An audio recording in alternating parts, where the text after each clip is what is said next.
Hello and welcome to today's edition of Property Question Time with me, Jemma Forte. This is the show where you get to ask your property related questions to our industry experts, and today we have a fabulous lineup. Let me introduce you. First up we have Stefano Lucatello, Senior Partner of Kobalt Law International Property Lawyers. And then we have Mary-Anne Bowring, the Founding Director of the Ringley Group. Welcome along. And Paul Mahoney, a regular on the show, MD of Nova Financial Group. Hello.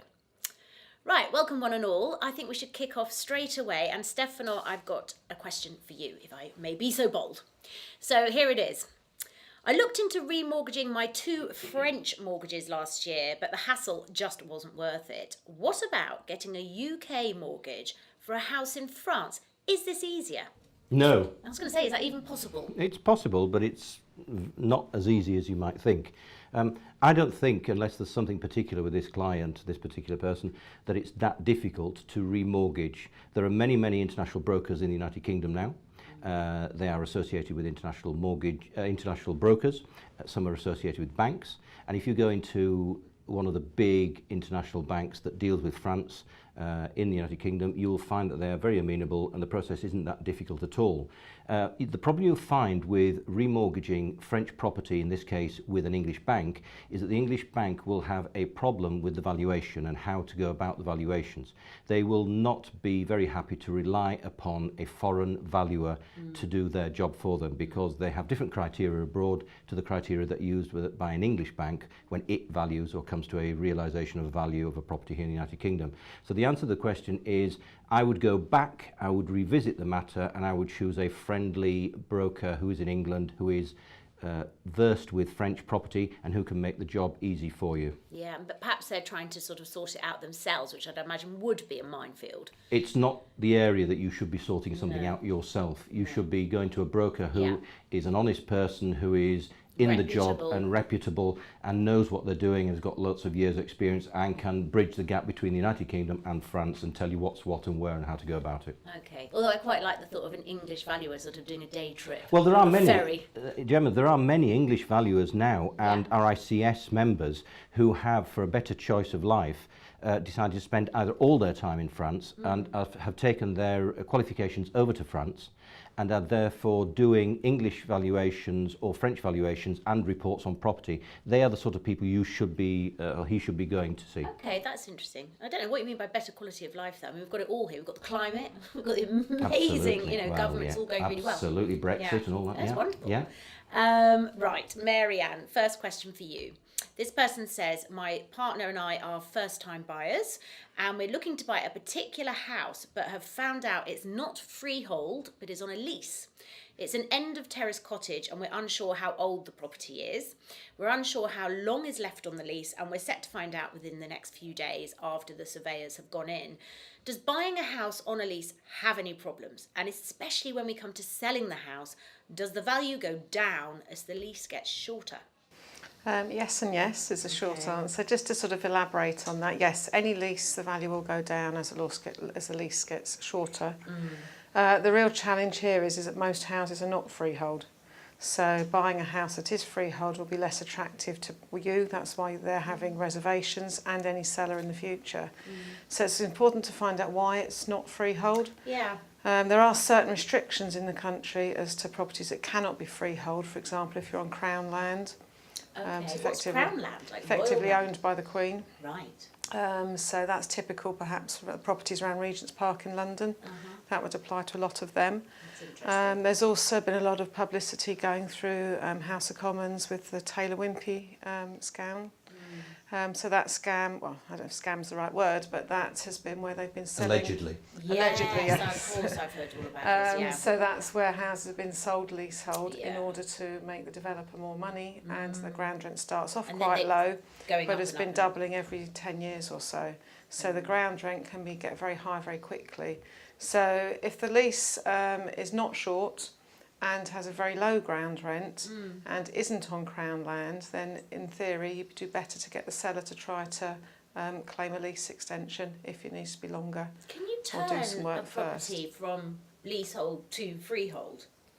Yes. Could you legally do that? Yes. Okay. Yeah, there are procedures down that set out in the 1967 Act. It's quite complicated. Right. But the value or the cost of that relates to the ground rent and how long there are left on the lease.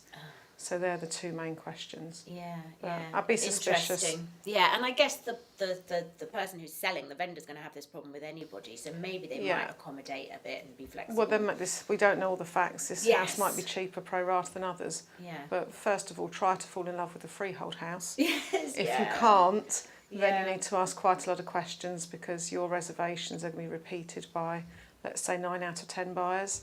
And if the market to resell it is only 1 in 10 buyers, that will affect the price, and it will also affect the time it takes to realise your sale. Okay, right, so there you go. So you're probably right to feel a bit wary. Thank you. Okay, Paul, one for you. This person says, with all the changes recently in the buy-to-let market, such as Section 24, stamp duty and mortgage serviceability, is buy-to-let still a worthwhile investment? It's a good question. Yeah. And it's a very common question at the moment. The answer to the question is kind of in two parts, I suppose, because all those changes do kind of negatively affect a fairly specific type of property. Okay. And that's high value, low yield properties. Right.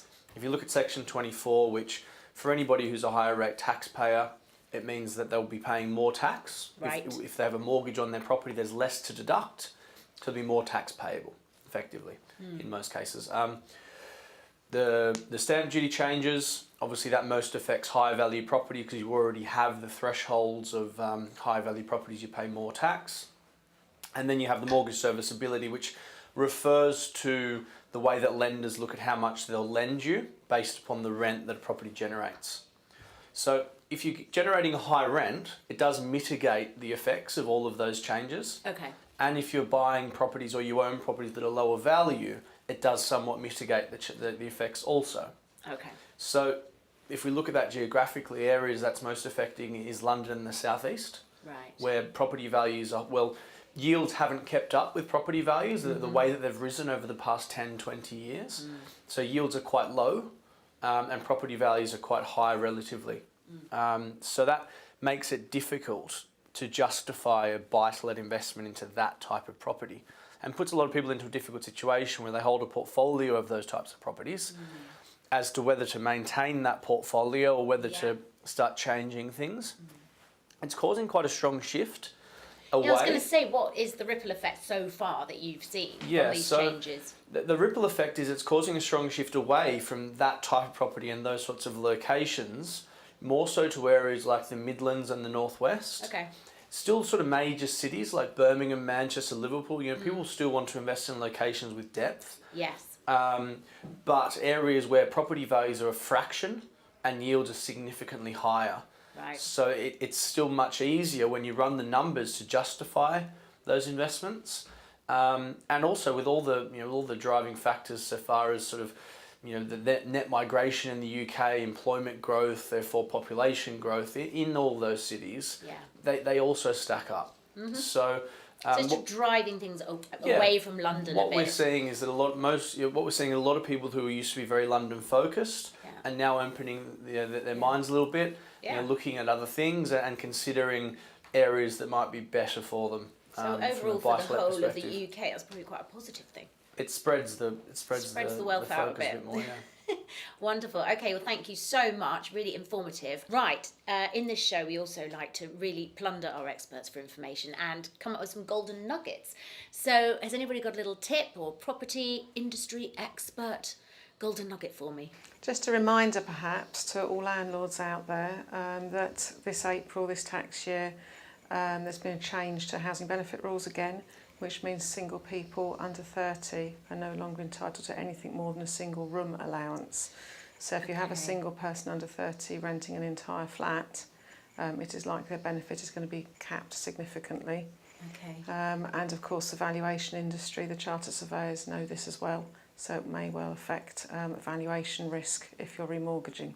Right. So with bits of legislation like this, do they, because I hadn't heard about that, for instance, and maybe that's because it doesn't affect me, apart from anything else, I'm not under 30. It's not been well publicised because it's not a very popular policy this for the government. This is what I was going to say. So do these bits of legislation just suddenly impact people and they're like, oh, what's this, and they literally just have to live it to find out? Or will they get some, would they have got some kind of warning? Well, the councils will give directives to the housing benefit offices. The housing benefit offices will be geared up to cut benefits, and the rest of the world will find out when their bank balances have less money in it. Yeah, I think landlords often find out retrospectively. We were just speaking about Section 24, which is due to affect some people quite significantly.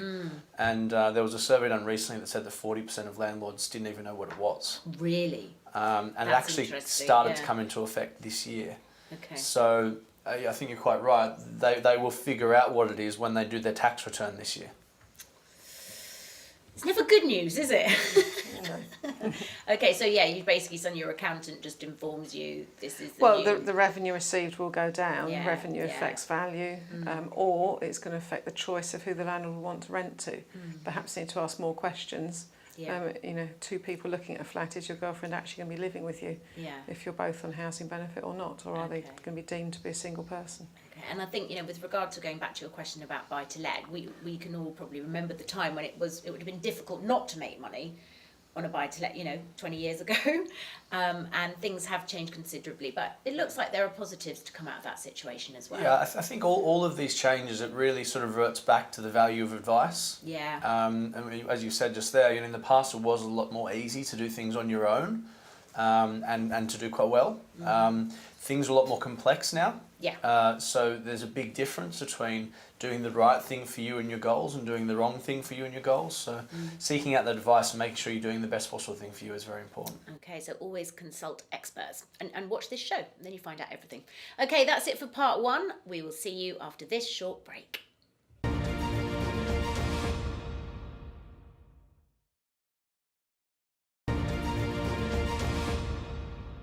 Welcome back to part 2 of Property Question Time with me, Jemma Forte. I've got my lovely trio here still, of course. We've got Paul Mahoney, Mary-Anne Bowring and Stefano Lucatello. Okay, Paul, I believe you might have a golden nugget for us. Yeah, well, just to link back to the Section 24 chat. Yes. There's a lot of misconceptions around it, and I believe that's because of the way it's written. Effectively, it says that as of 2020, buy-to-let mortgages will no longer be tax deductible. Right. And that's pretty clear in the way it's written. However, you do receive a tax credit at 20%.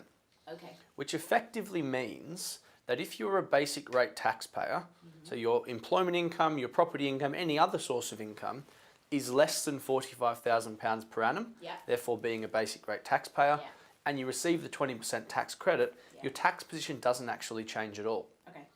So a lot of people think they're going to be impacted by Section 24, and they're not. Their tax position won't actually change. But there's also an opportunity that creates. We find that a lot of people who invest in property as a couple, and one person in that couple will be earning a lot more than the other. Right. It's pretty common. Yeah. And perhaps one is earning 100,000, the other's earning nothing or very close to nothing. If that income is diverted to the lower income earner's name, that is one way of getting around the negative impacts of Section 24. Okay. It's certainly worth seeking sort of personal tax advice on that, but it's something that a lot of people aren't really aware of in our experience, so worth looking at so far as avoiding some fairly negative impacts potentially for a lot of people. Yeah, I mean, yes, it might be that a lot of properties suddenly are on the market come 2020.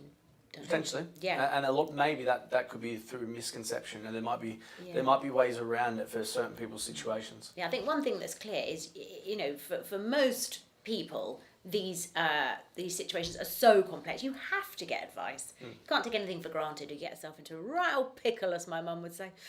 Right, Stefano, I've got another question for you, please. This person says, I am a UK resident and I've already bought one property in France and I would now like to buy the house next door. This time, I'd like to buy it in the name of my limited company, and my wife and I are sole owners of the company, so as to make use of my company funds without having to take an extra dividend. My UK accountant says this isn't a problem. However, I don't want to trigger any red tape or tax inquiries or tax returns in anything. Can you advise, please, whether buying in the company name in France might create a problem? Yes. I love it. Right, we'll just leave that there then. Right, Jemma, it's a big question. It's an exam question. It's got all sorts of bits and pieces in it. So for the purposes of answering this question, I'll take it that the company is English, that their husband and wife Yes. own. The property is French, we know that.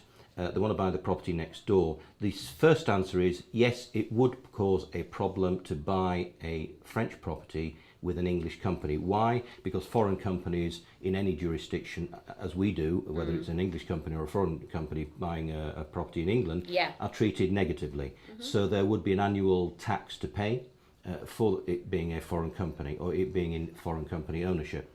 So the best way, and strangely enough, I've got a case at the moment which is the same sort of thing. So we have an English company which is buying a property abroad. The best way to deal with this would be for this couple to actually set up an SCI, which is a Société Civile Immobilière. An SCI is a purpose vehicle, a special purpose vehicle, which is only for the holding of a property which does not have any commercial use to it.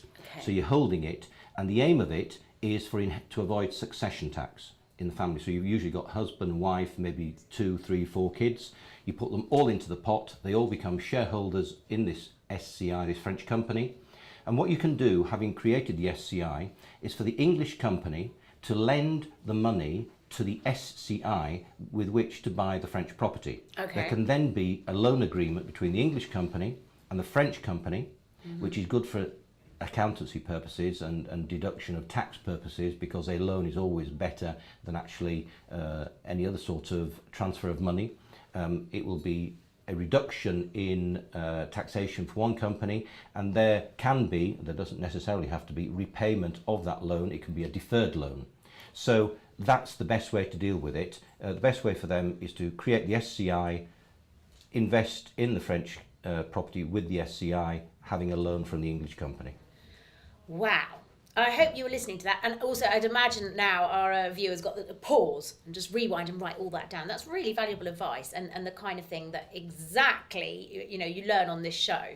I'd have had no idea. Thank you. Complicated. Did you follow? I'll be testing you at the end. Yeah, you'll be testing me at the end. But yeah, I mean, obviously this person's got a lot of sort of business knowledge and nous, they've got their own company, they're obviously doing well enough to have these properties in France.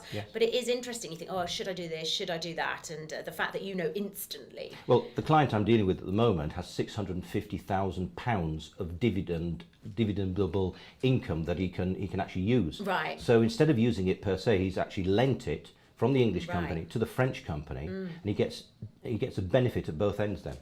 There you go. There's always some way around these things. Thank you. Okay, Mary-Anne, this is a good question. It's quite easy. What are the common things that I should look out for in buying a leasehold property? Easy to read or easy to answer? Easy to read. Nice and short.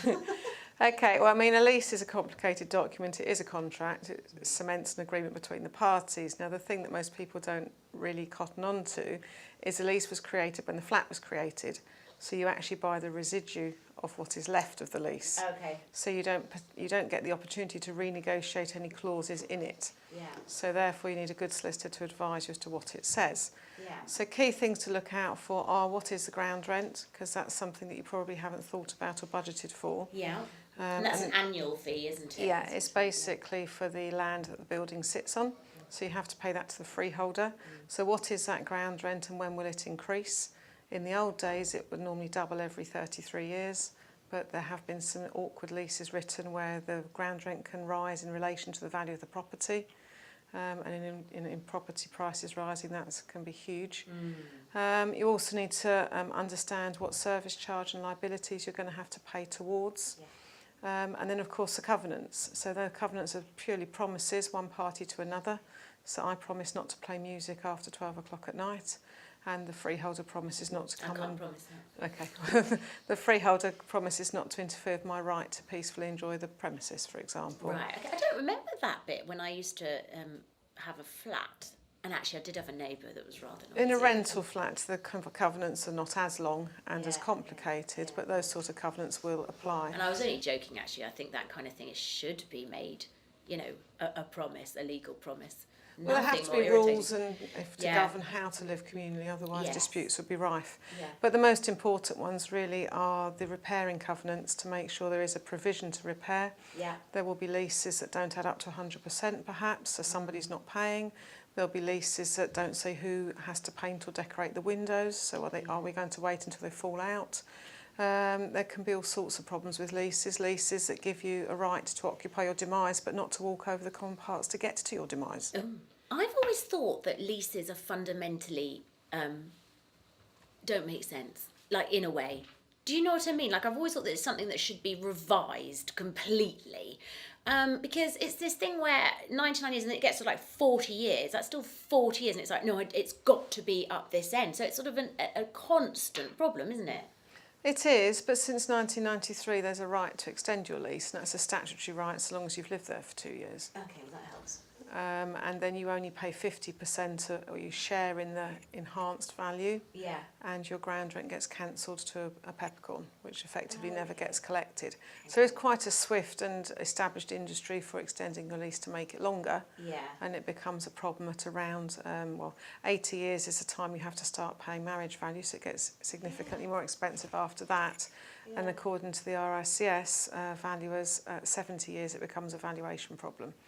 Or they're going to start to reduce your valuation because the lease is deemed to be short. And therefore a mortgage problem. You can't get a mortgage Yeah. which is less than 60 years. Yeah, so you might as well, I don't know, this is what, 70 years is 70 years, it's a long time, and yet it means nothing. It's sort of always seemed quite clunky to me. You'd want to be buying a lease that's really more than 85 years if you're moving in, and know that you've got to get on with extending it before it gets to 80. So one extra thing you could do, Gemma, is if you're about to buy a property, because you don't have the right to extend a lease unless you've been in there for 2 years, you could actually ask the vendor, the outgoing vendor, to apply, presuming that he or she has actually lived there for 2 or more years, and then that benefit of the lease extension can be assigned to you, which means you can get the benefit of it and you can progress to complete the extension of the lease. But it takes the responsibility away. And puts Well, you it on can't the do it vendor. unless you've been there for 2 years. Yeah, okay. Yeah. But also be careful, because if they haven't negotiated the price, you'll potentially take on an unknown contract without a price agreed, and you'll be liable for the legal fees of the freeholder if you pull out Okay. and don't go forward. So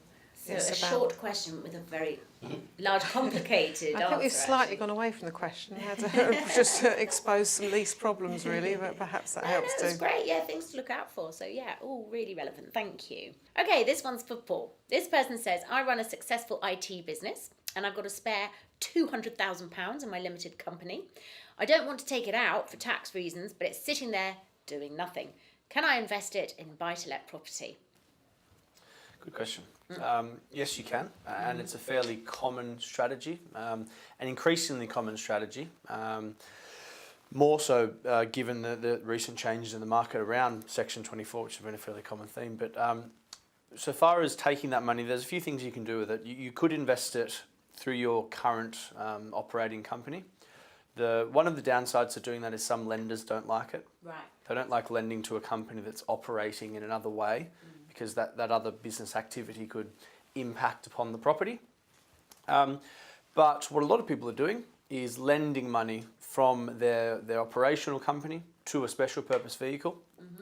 And by doing so, you get the benefits of that loan. You know, you can pay yourself a nominal interest rate, and then also take the money back if you want to, tax-free. Okay. Yeah. But anyway, that moves the money from the operational company. So in this case, that £200,000, you could move that into a special purpose vehicle and invest that into buy-to-let property. And you could split that up however you wanted to. You know, you could split into 2 lots of £100,000 and buy, you know, 200,000 to £300,000 properties. With the shift in the market toward people investing through limited companies now, there has been a massive increase in the amount of buy-to-let mortgages available for limited companies. Right. Some stats on that. Before they announced Section 24, only about 5% of new mortgage applications were for limited companies, and in the final quarter of last year, about 70% were. So massive change in the market there. You know, lenders are opportunistic. They see this shift and they offer more products and they try to be more competitive. So the rates have come down significantly. They're very much coming in line with what's on offer for individuals.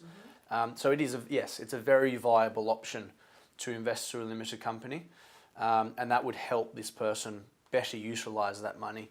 But again, seek advice, make sure you do it the right way, make sure the structure's correct, make sure you're buying the right properties for you and your goals. Excellent stuff. Right, thank you so much. It's been an absolute hotbed of info, brilliant tips and information. So thank you so much to my experts, Paul Mahoney, Mary-Anne Bowring and Stefano Lucatello. I love saying his name, it's so nice.